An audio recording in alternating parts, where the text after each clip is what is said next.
Let's go over the character of Darth Vader and a new Sith Lord in the Star Wars franchise. This is Mike Zero here. If you guys are new to the channel, do make sure to subscribe to see future Star Wars content.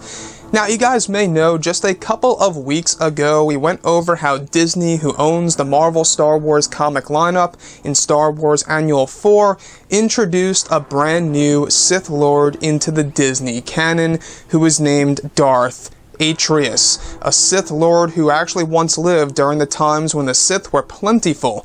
Now, today I want to go over a very interesting piece about this Sith Lord who wielded two crossguard lightsabers very much similar to Kylo Ren's. Now, there is this strong connection between both Darth Vader and Darth Atrius. Now, in Star Wars Annual number 4, it goes over not only the power of the hilts, the blades, whatever have you, of Darth Atrius, but it also goes over the connection of Darth Vader and Atrius.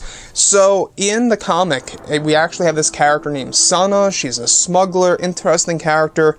She actually holds these two Sith lightsabers that once belonged to Darth Atrius. And it explains that so much rage was channeled through this blade. They say it still resonates with the anger Atrius wielded when he cut down his enemies.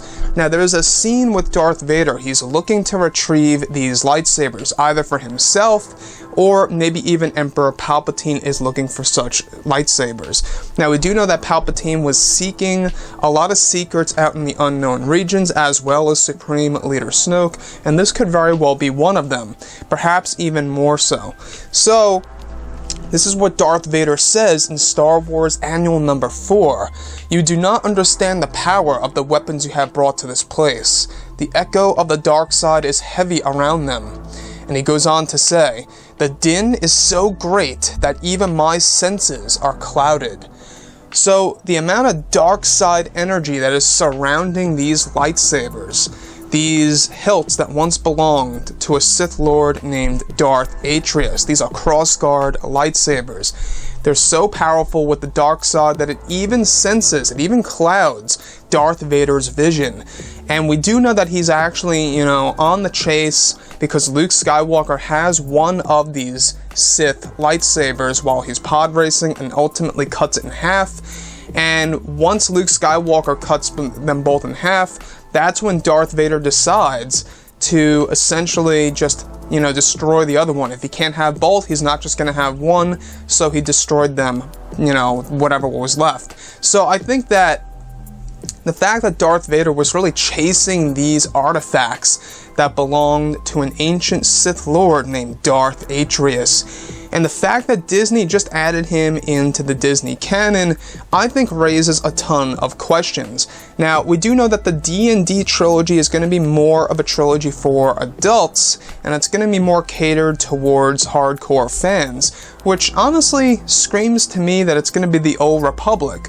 Now, the fact that Star Wars Annual number 4 goes over how Atrius lived during the times of when the Sith were plentiful tells me that he was living during the times of the Old Republic.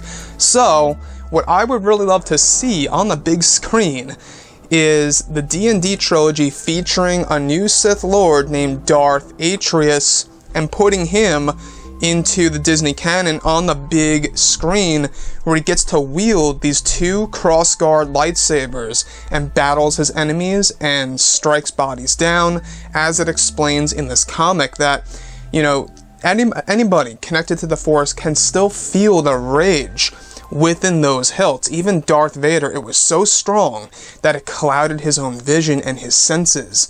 So, let me know what you think about Darth Atrius below in the comments section, and if you guys did enjoy the content for today, do make sure to drop a thumbs up on this video to support the channel. I thank you all so very much for the kind support, and I'll catch you guys next time.